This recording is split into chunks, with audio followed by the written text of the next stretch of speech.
What is going on, guys? Welcome back. Some commentary for you again. A lot of Madden 19 information coming out today. Want to talk about push the pile. Every year we kind of get sold like a war in the trenches mantra. This appears to be what will be handed this year. And I'm not going to overanalyze too much, but I have some concerns. Not just with the description, but also the screenshot. I mean, first of all, number 18, I believe, out there on defense, just getting totally mauled. The way the halfback is interacting with the lineman, I've got some concerns with as well, but we'll digress. Push the pile. Push blockers rather than maneuver around them for tough yards. My concern is simple. This is not the problem Madden has right now with its inside run game. I've talked about this at length in other videos. The defense is actually a little bit nerfed in the fact that the lineman can't interact with the halfback as he's coming through the line. So if you're going to put more power on the offense, then you're really damaging the balance of the game from a defensive to offensive standpoint when you're playing.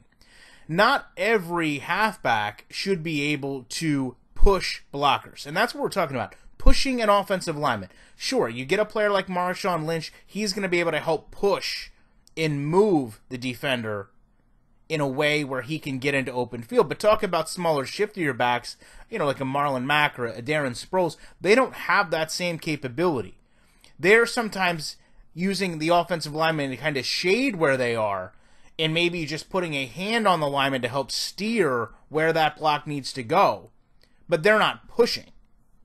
And when we talk about trying to separate players from another, have distinct running backs, have distinct players in general, if you're going to have a option like this, or you're going to install a feature like this, it's not something that every running back should be doing. And like I said, the other side of this is it really isn't catering to the problem that Madden has, and that's the defensive linemen truly don't have accurate reach tackles to clog up a line. So of all the options, this is the strangest one for me to see, because I don't know that this isn't going to create more of a problem or magnify the problems that Madden currently has on the inside run game, which a lot of people do not utilize because of the things that we've talked about. And if they feel that maybe having an option where you can help steer a lineman or move a block is going to bring back the revival of the inside run game, it's probably not. The reason people are running pitches and sweeps is because they're far more effective because of how tight the blocking in the line stays, which is why you don't run through it most of the time to begin with, because you lose all control.